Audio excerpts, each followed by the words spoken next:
मोटी मौके चली लेके आजा गांजा पो गांजा पो रोल पेपर चिकनी प्लांट सांजा पो ইন্ডিয়ান জেন্সিরা রীতিমতো তাদের প্রোটেস্টে এইগুলাই করতেছে। আবার এক জায়গায় দেখলাম যে ক্রিশ মুভির জাদু চলে আসছে পোর্ট্রেট করতে, আরেক জায়গায় দেখলাম ক্রিশ নিজেই চলে আসছে, এসে আবার ডান্সও করতেছে।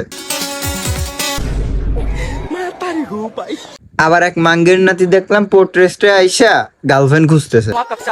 एक्चुअली हम सुबह आए हैं जयपुर से। एक सवाल पूछ सकता हूँ? आप सिंगल?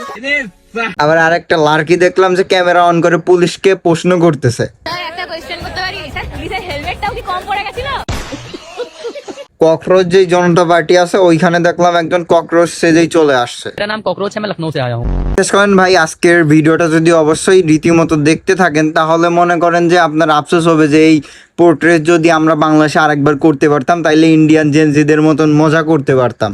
चुपुचु तुम कहाँ हो? मुझे अच्छा नहीं लग रहा तुम्हारे बिना। আবার দেখলাম গান্ধীজি স্বয়ং একবার স্বর্গ থেকে চলে আসছে। পোর্ট্রেটে আইসে দেখলাম যে আবার তাদের প্রেম হয়ে যাচ্ছে।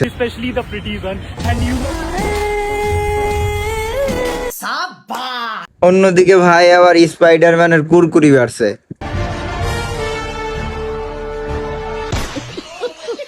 আবার এক মাঙ্গের নাতি দেখলাম যে রাস্তার ভিতরে আবার মাইক নিয়ে আবার দেখি কনসার্ট শুরু করে দিছে।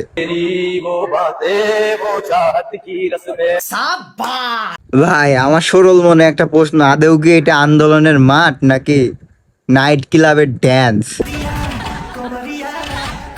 ককরোচ জনতা পার্টির পোলাপান দেখলাম যে আবার ককরোচ বাদ দিয়ে গরু নিয়ে হাঁটা শুরু করে দিছে।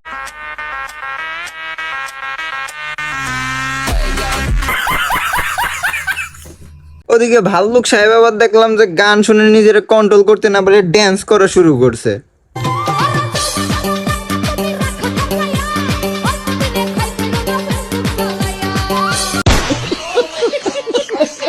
কথা হলো ভাই, ইন্ডিয়ান পোলাপানরা যেরকম আন্দোলন করতেছে, আন্দোলনের মাঝে যে বিনোদন গুলো দিচ্ছে ভাই, তাও অস্থির লাগতেছে ভাই, তাই আর বলে বোঝানো যায় না, মারাত্মক লাগতেছে।